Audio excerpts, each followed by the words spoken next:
Let's do question number 2 of exercise 3D, that is linear equation 2 variable. Question number 2 is show that each of the following system of equations has a unique solution. ये show करना है कि इन दोनों equations का unique solution है. अगर unique solution है तो हमें उसको आगे सॉल्व करना है और x और y की वैल्यू निकालनी है, यूनिक वैल्यू, राइट. तो कैसे निकालेंगे चलिए देखते हैं.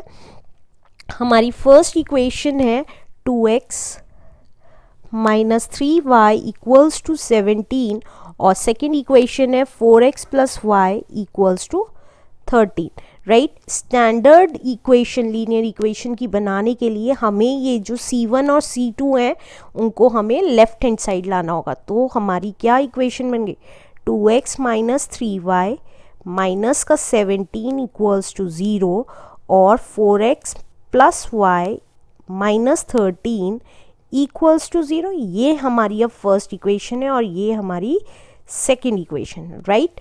अब हमारा यूनिक सॉल्यूशन के लिए क्या होता था, फॉर यूनिक सॉल्यूशन हमारा होता था a1 upon a2 is not equals to b1 upon b2, right. अब हमारा a1 क्या है और a2 क्या है ये निकालना होगा और b1 b2 क्या है ये पता करना होगा. तो देखिए आप अगर यहाँ देखेंगे x के कॉफिशिएंट्स a1 a2 हैं और y के कॉफिशिएंट्स b1 b2 है. तो ये आ गया 2 and 4 और माइनस 3 and 1. अब आप देखेंगे a1 upon a2 is not equal to b1 upon b2 है. तो a1 a2 क्या है 2 अपॉन 4, इसको हम 1 अपॉन 2 भी कह सकते हैं. नॉट इक्वल है किसके माइनस 3 अपॉन 1 के. तो हम क्या लिखेंगे, hence these equations has unique solution. इस इक्वेशन के यूनिक सॉल्यूशन है, राइट. तो अब जब यूनिक सॉल्यूशन है तो इसको हमें फर्दर सॉल्व करना होगा लेकिन बाय क्रॉस मल्टीप्लिकेशन मेथड से. तो बाय क्रॉस मल्टीप्लिकेशन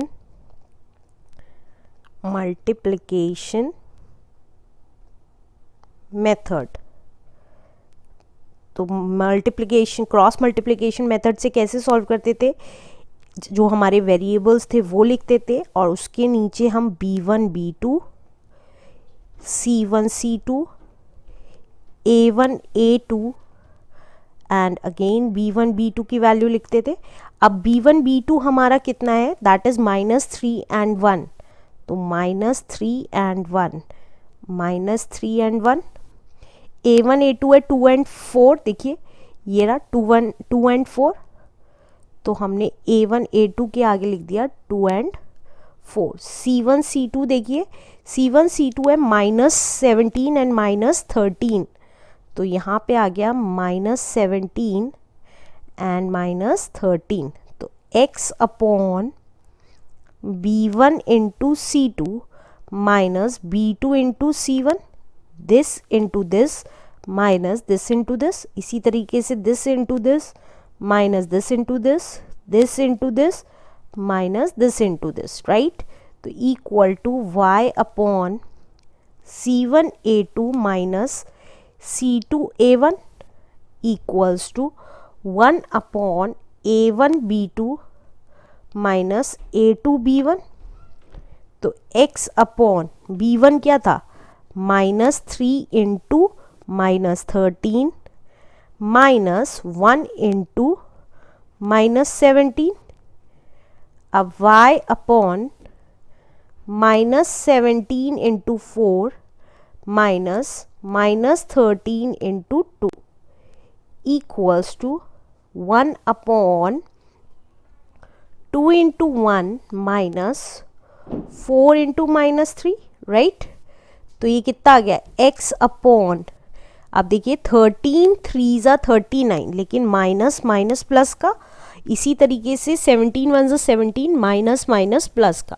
तो ये लिख दिया हमने 39 plus 17 equals to y upon 17 4 ज़ा कितना हो गया 68 लेकिन माइनस का, और यहाँ पे देखिए प्लस का 13 2 ज़ा 26, तो हमने लिखा 17 4 ज़ा 68 minus minus plus 26 equals to 1/2 1 ज़ा 2 माइनस माइनस प्लस एंड 4 3 ज़ा 12।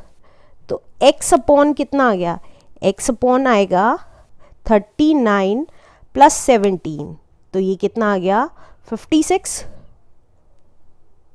तो आ गया x upon 56 equals to y upon, y के नीचे क्या आएगा, देखिए 68 माइनस का है 26 प्लस का है, तो आपस में सब्ट्रैक्ट हो जाएंगे, तो ये आ गया 42 माइनस का, तो यहाँ लिख देंगे हम माइनस का 42, और 1 के नीचे क्या आ गया, 1 के नीचे आ गया 2 प्लस 12 14, तो ये आ गया हमारा 14। अब हमने x की टर्म कांस्टेंट के साथ ली और y की टर्म कांस्टेंट के साथ, तो x upon 56 equals to 1/14, cross multiply हुआ तो ये आ गया 14x इक्वल्स टू 56। अगर आपको क्रॉस मल्टीप्लिकेशन मेथड समझ ना आ रहा हो तो प्लीज़ इससे पहले वाली एक्सरसाइज ज़रूर देखें स्टार्टिंग से, राइट।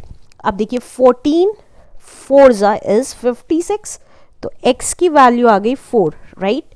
अब y देखिए, y upon minus 42 equals to 1/14, cross multiply किया तो ये आया 14y इक्वल्स टू माइनस 42, तो y की वैल्यू कितनी आ गई माइनस 42 अपॉन 14, तो 14 1 ज़ा 14, 14 3 ज़ा 42, तो y की वैल्यू आ गई -3। तो अब हमारी यूनिक सॉल्यूशन होने की वजह से हमें x की वैल्यू पता चल गई 4 है और y की वैल्यू पता चल गई -3 है। आंसर